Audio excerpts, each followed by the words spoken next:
ছোট পর্দার জনপ্রিয় অভিনেত্রী তানজিন তিশা এখন পর্যন্ত শতাধিক নাটকে অভিনয় করেছেন।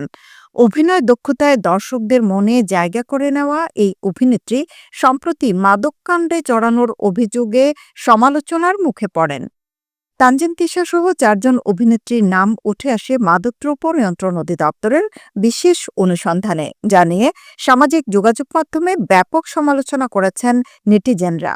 সমালোচনার মুখে সম্প্রতি cultural journalist forum of Bangladesh CJFB ২৩তম বিশেষ সম্মাননা পুরস্কার অনুষ্ঠানে ইঙ্গিতপূর্ণ মন্তব্য করেছেন তানজিন তিশা। তানজিন তিশার মাদক সম্পৃক্ততায় যুক্ত থাকার বিষয়ে নিউজ করায় সাংবাদিকদের উদ্দেশ্যে তিনি বলেন, কিছু সাংবাদিক ভাইদের বলতে চাই যে যাচাই বাছাই না করে সত্য মিথ্যা না জেনে নিউজ করবেন না।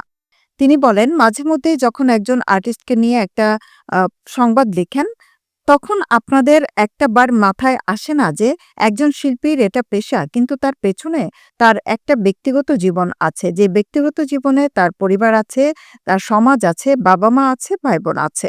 অভিনেত্রী বলেন, আসলে তাদের উপরে কি যায় সে ব্যাপারটা যদি আমরা একটা বার চিন্তা করি, তাহলে অনেক নেগেটিভ হেডলাইন, অনেক নেগেটিভ নিউজ, অনেক কিছু আমরা আসলে আটকাতে পারবো। তিশা আরও বলেন, একজন শিল্পী যখন নেতিবাচক শিরোনামের শিকার হন, তখন তার পরিবার ও সামাজিক জীবনে কি প্রভাব পড়ে সেটা অনেকেই ভাবেন না। আমাদের উচিত এসবের প্রতি সংবেদনশীল হওয়া। অনুষ্ঠানে পাওয়া সিজেএফবি অ্যাওয়ার্ডটি তানজিন তিশা তার প্রয়াত বাবাকে উৎসর্গ করেন। এ সময় আবেগতাড়িত কণ্ঠে তিনি বলেন, ৩ বছর আগে আমি বাবাকে হারিয়েছি। এটা এখনো বিশ্বাস করতে খুব কষ্ট হয়। তবে এখন এটা শুনে শান্তি অনুভব করি, এটা চিন্তা করে যে বাবা হয়তো এখন বেঁচে থাকলে এই সামাজিক যোগাযোগ মাধ্যমে টক্সিক ব্যাপারগুলো দেখতে হতো। আমি আমার বাবাকে কখনো অ্যাওয়ার্ড উৎসর্গ করিনি। এই অ্যাওয়ার্ড বাবা তোমার জন্য।